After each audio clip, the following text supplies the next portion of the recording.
We are really pleased to have Carol Leaman from Axonify with us today. And so Carol's going to share some of her experiences and stories with us. And then we'll have some Q&A afterwards. So we've got this handy dandy device and we'll be able to throw it around. Make sure you ask lots of questions. So I've had the pleasure of knowing Carol for over 20 years. And I could say we are really fortunate today to have somebody who I view as probably the greatest serial tech entrepreneur here in the region, maybe legendary in some respects. Certainly, if she was in the Valley, she'd be legendary. But Carol has led and founded a number of companies. And so she's got all sorts of great experiences, maybe a few war wounds as well to go with it, but you know, she's seen it all, and so it's a great opportunity to pick her brain. You know, and certainly, you know, she started companies. She's been parachuted in by funders to go and save companies and turn them around. You know, she's been all over the world raising money for various ventures. She's had some nice exits as well, one in particular to Google. And she's had to deal with some really tricky things, such as, I think, removing a founder or two as well. So lots of really great experiences that way. But one of the things that I think sets Carol apart as well is that she's a real community builder. And, you know, it's amazing that she actually has time to do other things than build her business. But she spends a lot of time mentoring other founders and startups and sharing some of her wisdom on a one-to-one basis, which is great. She also volunteers her time for some not-for-profits and really is one of the key boosters for, you know, building this local ecosystem. So it's quite a package, and we are very honored to have you here, Carol. So welcome.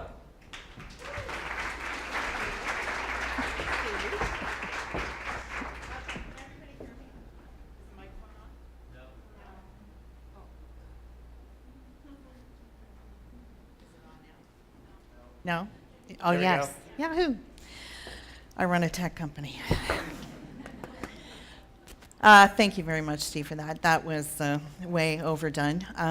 You know, I honestly feel like I'm just like the rest of you. I just do a job and run a company and, you know, trying to do good things for the people I work with and the people that are in the community, and I know many of you do the same. I see a lot of faces that I know here, which tells me you are just here for pizza or to heckle me, as I heard one person say he was going to heckle me. So those of you who don't know me, I'm very glad to have the opportunity to speak in front of you and tell you a tiny little bit about my story. As I said to Steve, I could talk about, you know, various companies and things that I've learned along the way with each of them for hours and hours. And so it's sometimes hard to keep it really short. But I didn't prepare a presentation today because quite literally, I thought this was 10 people and I'd be sitting on a stool and having a casual conversation with people. I had no idea that it was going to be quite this extensive. So this is awesome that Communitech does this kind of thing. So I'm just going to ramble for 15 or 20 minutes, and then I'm happy to answer questions. Just given the time constraint, I'm going to have to kind of touch on a bunch of things lightly, but I'll give you some of the highlights of things that I've done over the last 20 years and in the community, and then I'm happy to answer questions at the end. So I will start with the most recent thing, which is I'm the CEO, as Steve said, of a company called Axonify. And how I came to Axonify was I met the original founders through something Steve mentioned that I do, which is meet with early stage entrepreneurs and just, you know, give them the benefit of some of the learnings I've had. And I met with the original founders of Axonify, and it was a company at the time called 17 Muscles, which was very, very young. It was kind of an adjunct to a marketing business that this couple had. It was a husband and wife who were at the time, I think, like 69 years old.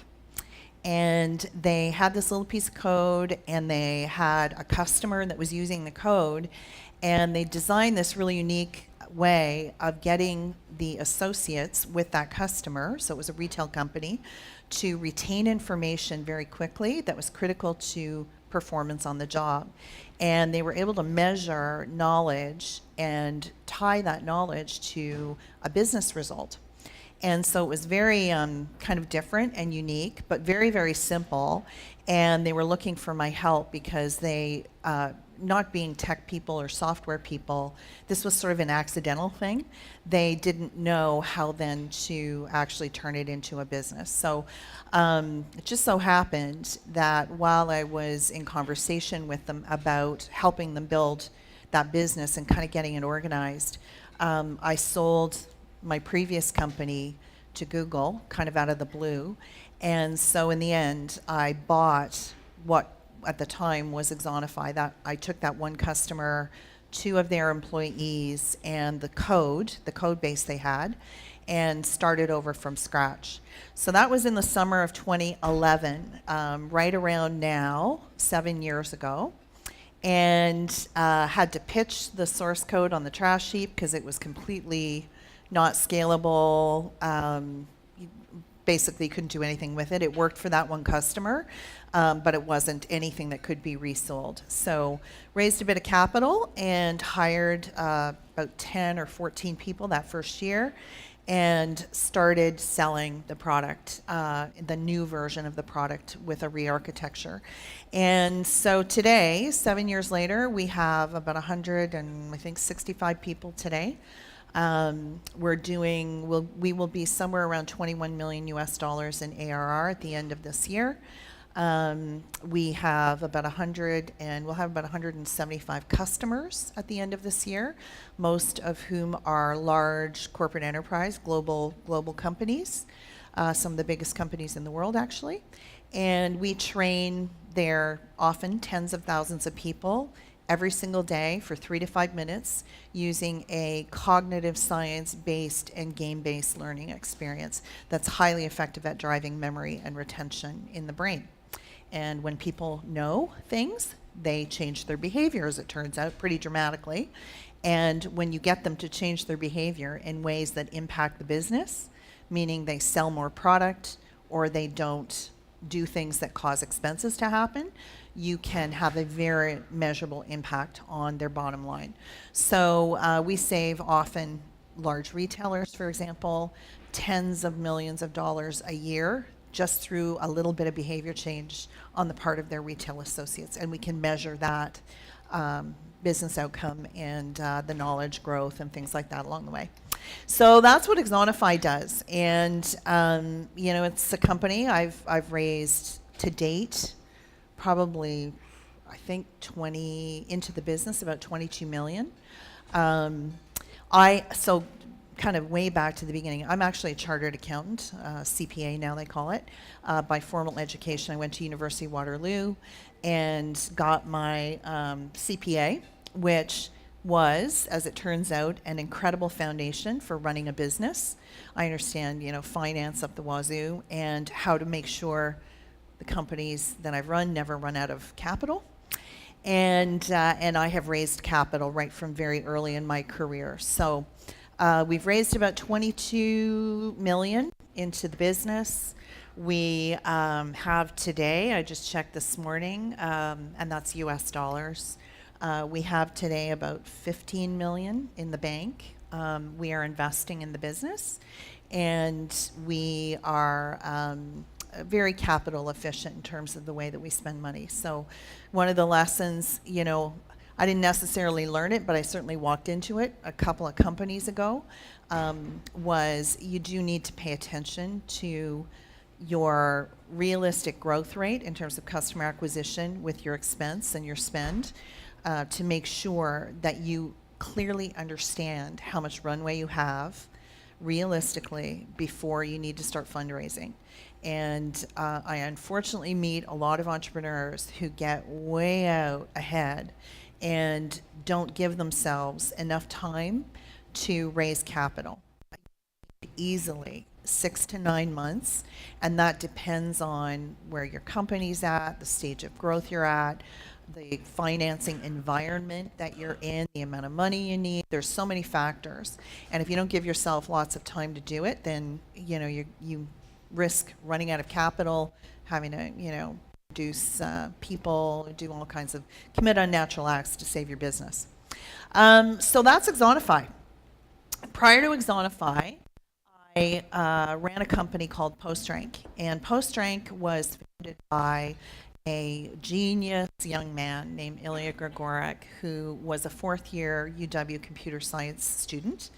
And he got this idea, this was in 2007, to create an app that allowed people who were interested in content on the web, who were subscribing to RSS feeds, which had become very popular at the time, to rank the content that they were consuming on the web based on the social interaction with the content. So I'll give you a very apt description of that. So Ilya himself subscribed at the time to about 600 blogs. So you can imagine if you're subscribing to 600 websites, basically, that are publishing content constantly, how much content is being aggregated into your, at the time it was called a feed reader, or email or whatever. I mean, I get so much bloody spam in my box now.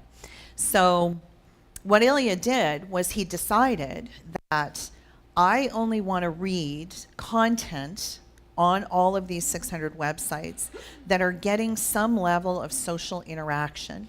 So people in Facebook are liking it. People and these are social networks that existed at the time, people who are digging content, people who were bookmarking in Delicious, people who were tweeting a content link on Twitter.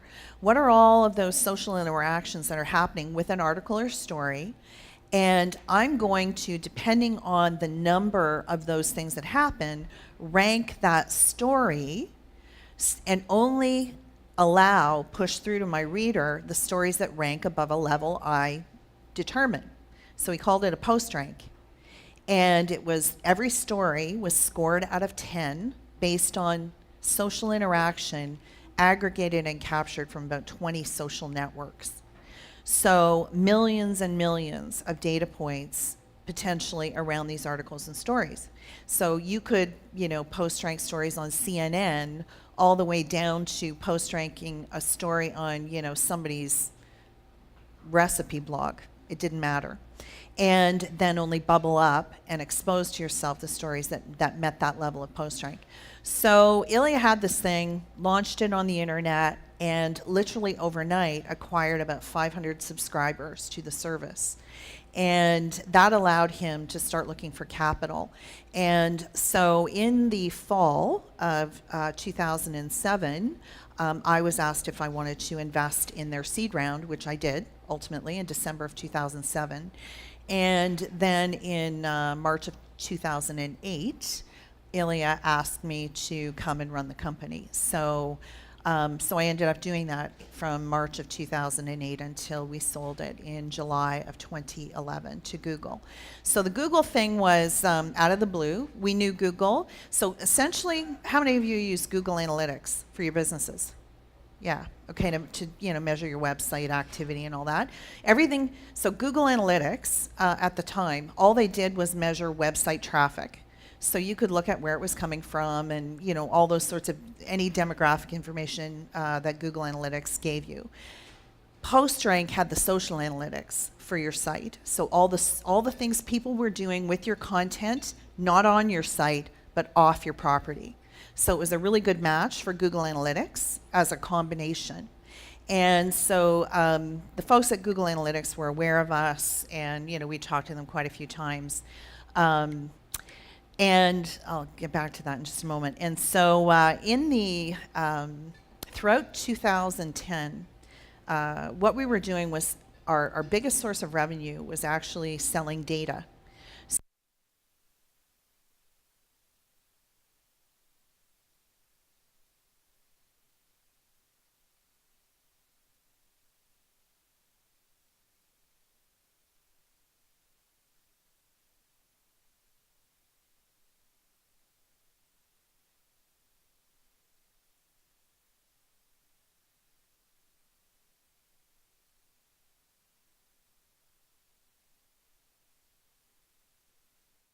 largest customer actually, to buy PostRank. And it was two brothers who had founded this company. They founded it in Toronto, moved to San Francisco, moved the business to San Francisco. And, long story short, they thought because I was female that they could basically bully me into selling the company by, insulting me and doing a variety of other things. And little did they know, I am not one to be bullied. And so all year I just kept saying to them, no thank you, no thank you, no thank you.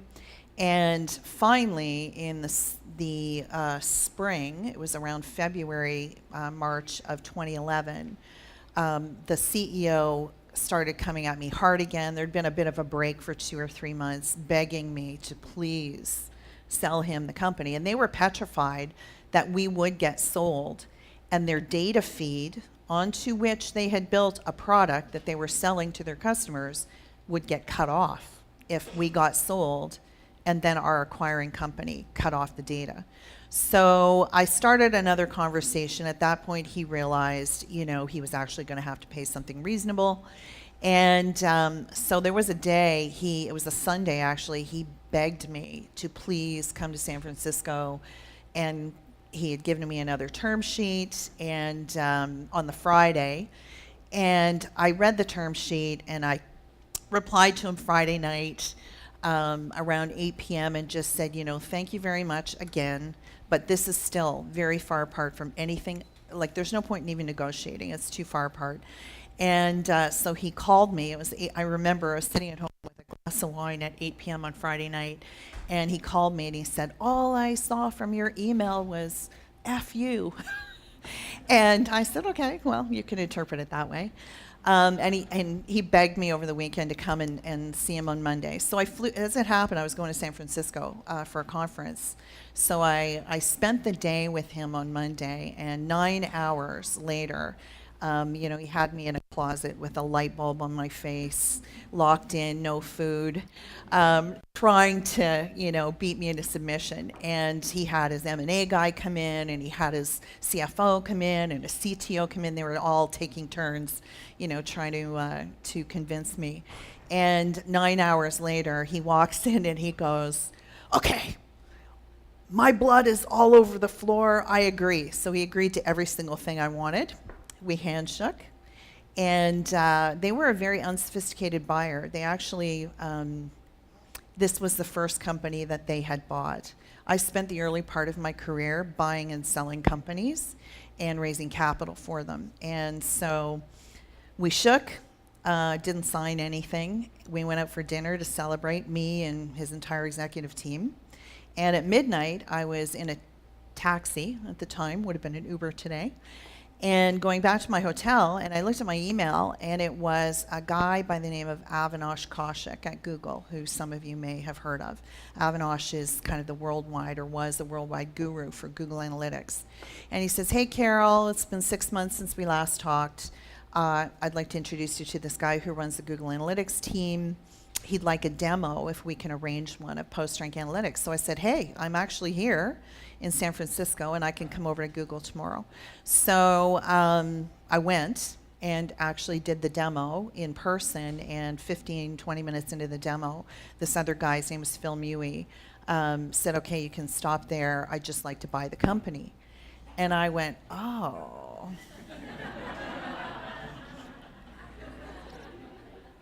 And he goes, is that a problem? And I said, kind of. And he goes, well, why? And I said, well, I kind of sold it last night. And he says, what? And I said, I was here yesterday to meet with a customer who wants to buy us, and we handshook on a deal last night. So he goes, did you sign anything? I said, nope. So he goes, well, how much? I'm like, do you think I'm stupid?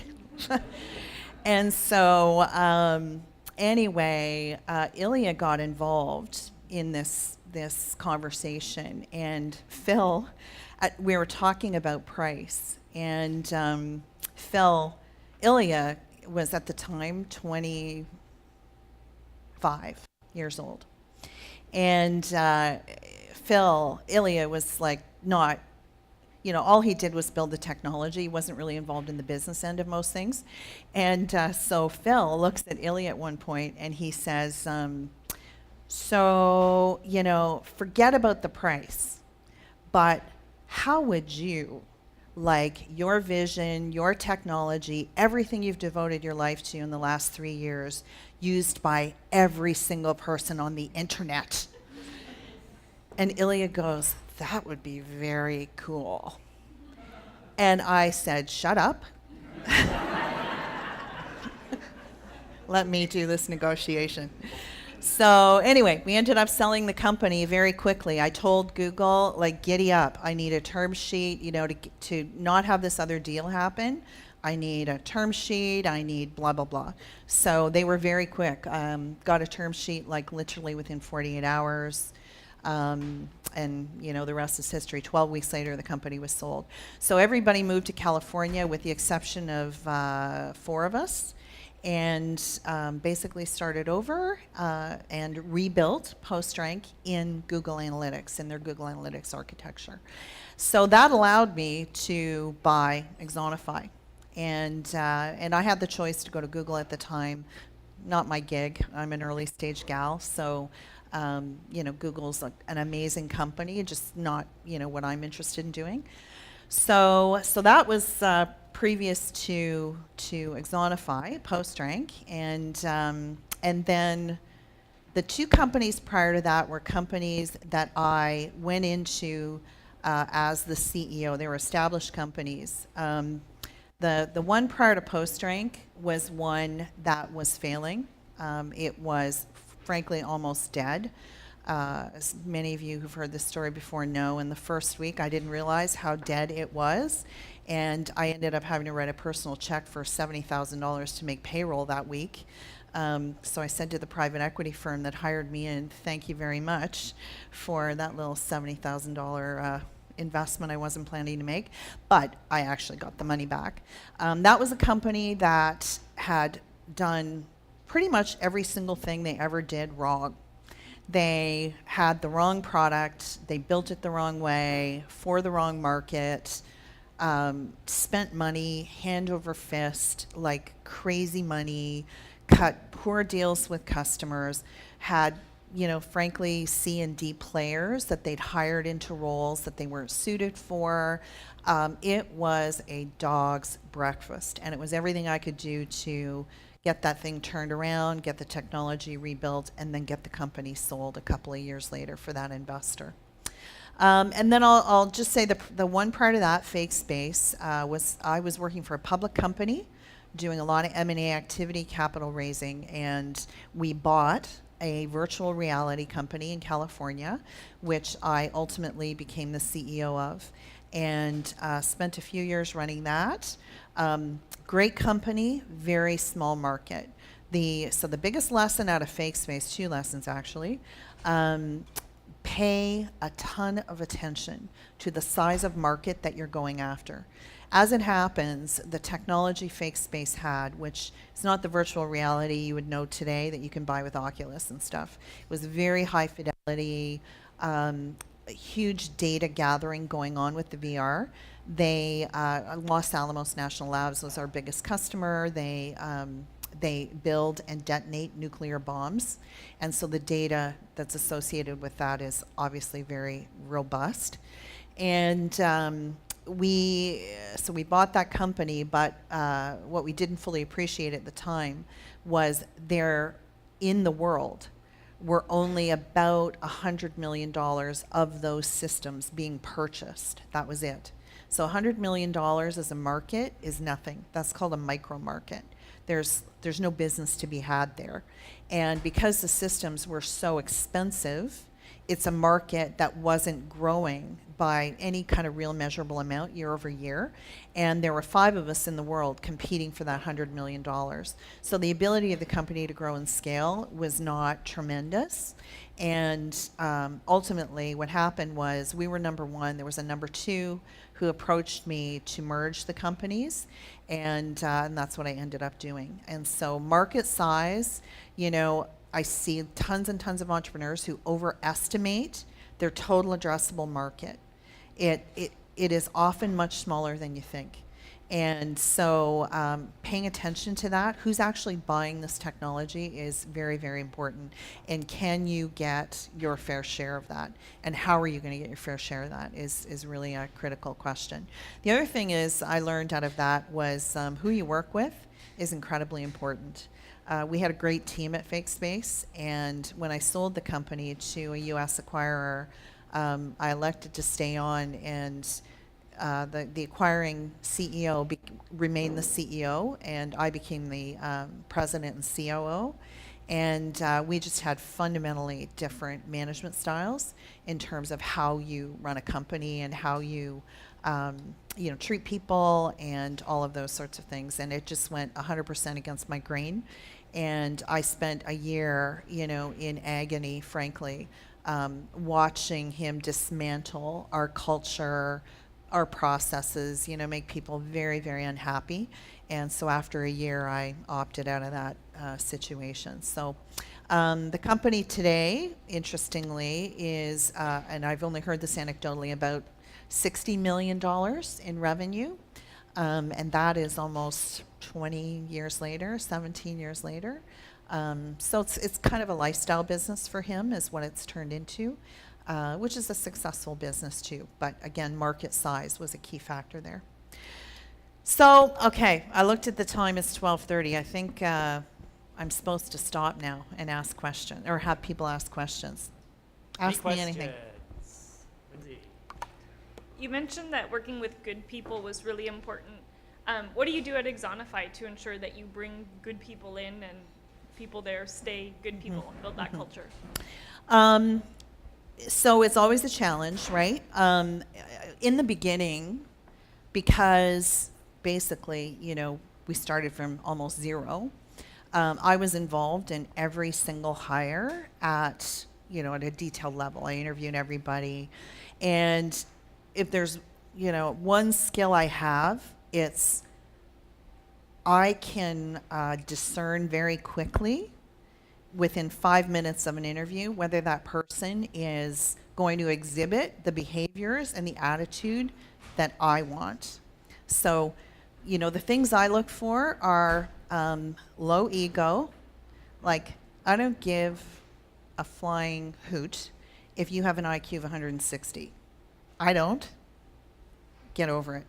Like, we're all here to do the same thing, work on the same problems, and move the business forward. And ego is not something I value. And you can often tell very quickly that somebody has a big ego. They think they're the smartest person, yada, yada.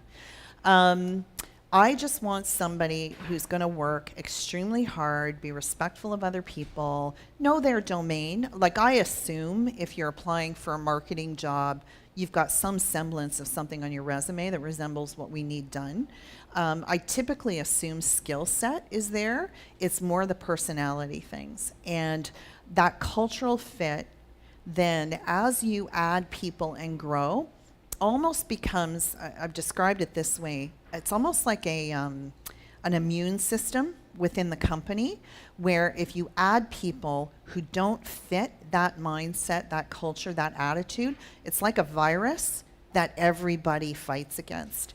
And I will say, we've had 2 or 3 hires over 7 years, people who were out for themselves, backstabbing, undermining other people, screwing the pooch, doing whatever, and they didn't last very long because everybody else was kind of in the same mindset of, we want this to be a great place to work, we want to make everybody successful. So culture starts at the top. It does. Like, if I don't exhibit the right behavior and attitude, nobody else is going to either. And, as you grow, it's harder and harder. But you really need to think, people often say, would I go for a beer with this person? Would I, do I want to just sit and chat about it? Do I care about this person's life? I genuinely care about the people I work with. In fact, of all the things that I think about, I probably spend more time thinking about the people at Axonify than any other topic. And making sure people are productive, happy, working, adding value. And if they're not, why not? And, all those sorts of things. That's become 50% of my job now. Okay. Any other questions? Don't throw it. I know how much it cost. So you mentioned that you originally started in accounting, and then clearly you've moved on to become CEO, CEO of all these amazing companies. I'm really curious about your early career and how you switched from accounting into a CEO type level. Mm-hmm. So I'm a firm believer that your life just sort of evolves the way it was meant to. I was in public accounting. I had a client that was a public company, and the CFO of that public company approached me one day to say, hey, would you like to apply for this role on the corporate finance team? And I think I was 26 years old, and I was, believe it or not, I was extremely shy and lacking in confidence. And I thought, I'm totally not qualified for this job, and he could get somebody way better than me. So I kept declining for a number of months, and he finally was like, no, I want you to take this job. So I took the job, and it was anything but accounting. It was all, he was this crazy bully boss. Some of you have heard me tell this story before. He was an IQ of like 160, literally as measured. And he was a screamer. He demeaned people every day. He threw things at people. He was extremely bright and brutal. He was a brutal person to work with. I was like 26, terrified every single day at work. And he would do things literally, like come into my office, whip 2 business cards at my face, and they'd fall on my desk, and he would say, we need $4 million, go find some money. And I'd pick the cards up and look at them, and they were like bankers, and I would go, okay. And I was so terrified, I just did it. I just figured out how to do it. And I told him later, when he got fired finally, afterwards, that so he actually, we were buying and selling companies like crazy, raising capital for them. That was an education for me. And working for him, as I told him later, was sort of the best years of my career from a learning perspective and building confidence and backbone to know I can withstand anything. I had people say to me all the time, how do you work with him? Because it was like people diving for cover every single day. People could not stay working for this guy. He was so bad. And I lasted through a period of years. And so people would often say, how do you do that? I don't know. I think I was just too afraid not to. And so he taught me through trial by fire, just go effing do it. He taught me so much. And also built my confidence. And so he became the CEO of FakeSpace when we bought that company. And he got fired 2 years later by our investors. And our investors turned to me and said, can you run this company? And again, I was, I think, 32. And I ended up saying yes. I squeaked it out. And I started to run that company, and I realized very quickly, you know what? I am as intelligent as the next person. Like, I am no genius, believe me. I have average intelligence. I have the same level of intelligence as everybody in this room. But I can apply it in ways and, exercise good judgment, try to treat people well, and those things alone. Try to exercise good judgment. Admit when you're wrong. I make bonehead decisions every single day. But I'm totally okay with that. It's not going to crush me. It's not going to crumble a company. You just move on and do the next best thing. But do it in a way that doesn't hurt people. And if you can do that, you will be successful. Successful at work and successful in life. And so I don't need to know anything about writing code. Like, honest to God, if you put a line of code in front of me, you may as well be putting Mandarin. Like, I don't have a clue. And I am not a marketing professional. I'm not all I know how to do is kind of collect people in a way that I have a vision for something and I can somehow manage to encourage them to deliver on that vision. I can't do it myself. And so I've used my skill as a finance person, as understanding how to treat people, which, you know, I learned the opposite of that with that guy I worked for, how never to treat somebody. Those things are what make me successful. It's not because I have a particular technical skill or I've learned how to code or I don't know the first thing about most things. You want to catch? Hey, Carol, congratulations on the success of Axonify. For a lot of the young entrepreneurs, one of the toughest things to do is manage how you scale a business. You have your initial idea, your initial product, your initial customers, and you see a lot of companies raise seed rounds or even A rounds, and they just blow through it, get to the end of the road. It was a great idea, but there wasn't enough runway. They ran out because either investors were pushing them too fast. How do you maintain control of your business, know when to scale, and what are the things you look for as trigger points to go, okay, we now have the ability to invest, let's grow? That's a great question. It's very tricky. It's become even trickier now, and I'll tell you why. There is so much money out there, especially in the US, with private equity in particular. So even as recently as 5 years ago, there were seed investors, you know, angel investors, sort of seed VCs, early stage VCs, and then, you know, growth VCs and private equity. And you kind of graduated through those different levels. What's happened is there's been so much money in the last 5 years poured into the markets in the US that private equity firms that would typically buy 50% or more of a company don't have enough of them. And they've got all this money to deploy. So they all come down market and are trying to push 10, 20, $30 million on companies that are too early for that money. And it's kind of squeezed everybody else a little bit lower. So it's very attractive when even the VCs are, you know, the valuations are bigger that they're giving and they want to deploy a little bit more money. The trouble is if you take it too soon, the expectations put on you because they've extended themselves with a big check at a big valuation that they have to get a return of at the low end 3 times on, at the average end, they want 5 to 6 times. That's hard to do. So this is what I would say. Make sure that you do not overhire in the early stages, that you get customer validation and demonstrate customers willing to pay.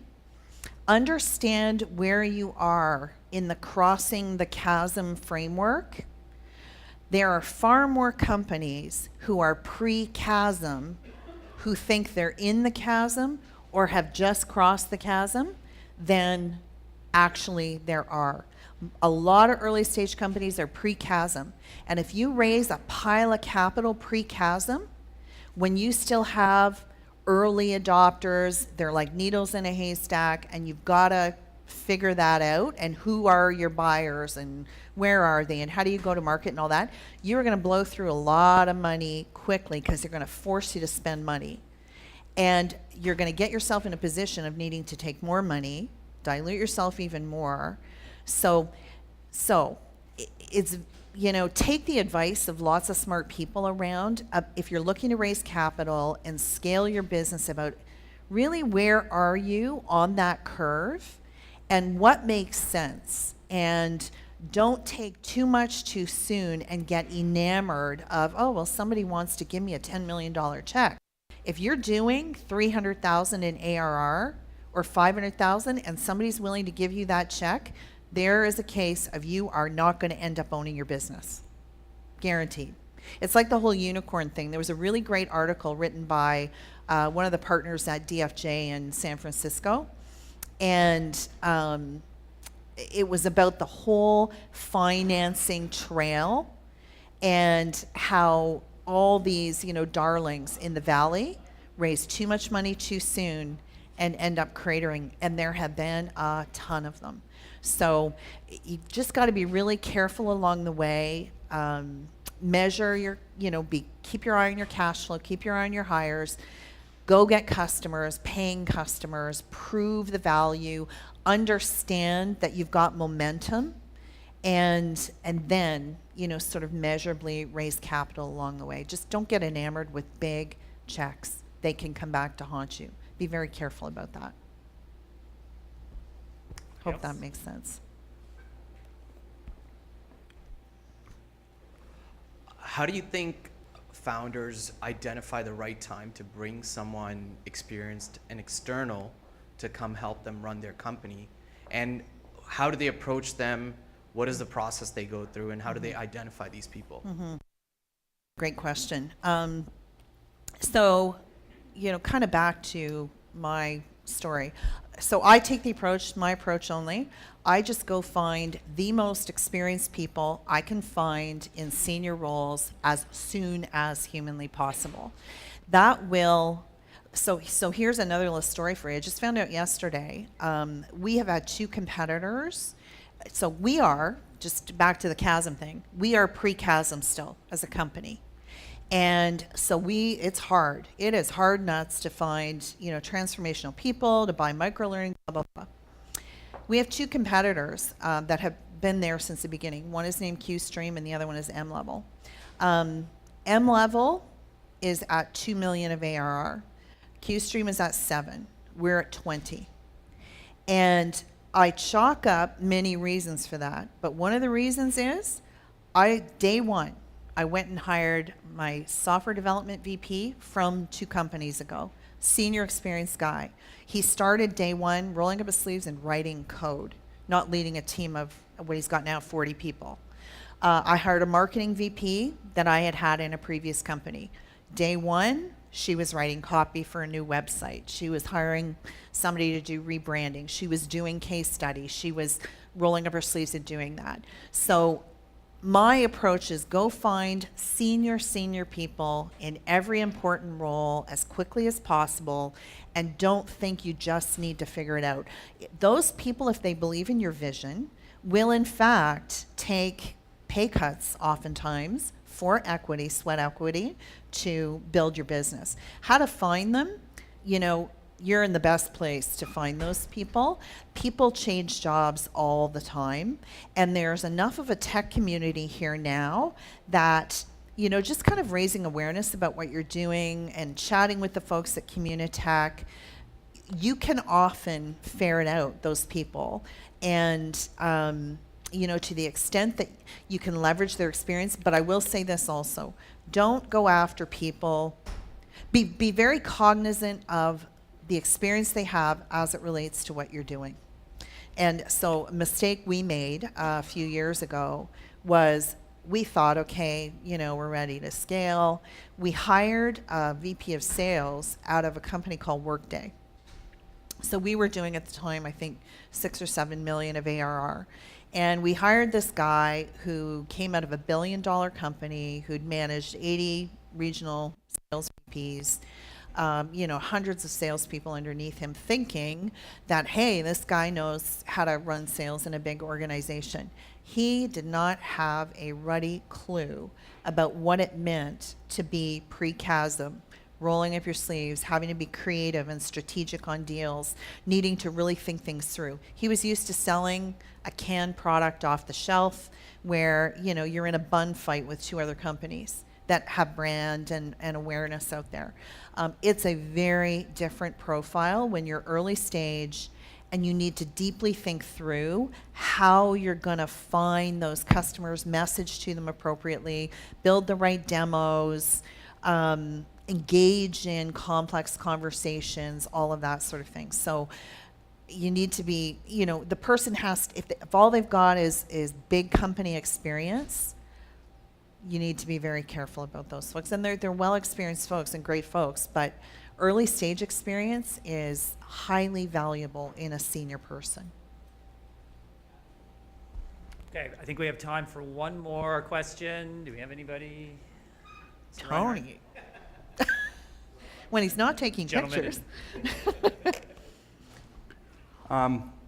You mentioned a couple of times situations where people tried to bully you, men tried to bully you. There's a lot of talk about, trying to get rid of that problem in tech. And there's a lot of women entering tech entrepreneurship now that we didn't see before. What's your sense of how much that situation is improving or not improving over the course of time? I think it is improving. I think, there's still a problem out there. Awareness, some of the stories that we've all read mean it's harder for people who have, men specifically, who have that kind of behavior to get away with it, frankly, anymore. So it's a kind of a two-sided thing. I think that there's less of it that is going to happen simply because of awareness, the backlash. Also, though, as females, you need to have the confidence to stand up to it and not just accept that that's the way it is. And that can be difficult, in the realm of raising money when, somebody's got a check that they're dangling in front of you and, then they want to come home with you. That's hard sometimes. And so, my particular perspective is that's not money you want. And so, turn it down. So I think it's getting better. I think, it's got a ways to go. I think there's still lots of pockets of that going on. But just the way the world evolves and, social things evolve, I think that generally speaking, the problem will end up becoming less and less, but not to say it's ever going to completely go away. Okay, so Carol, thanks so much for spending some time with us and You're sharing welcome. some of your stories. It's been wonderful and great to have you.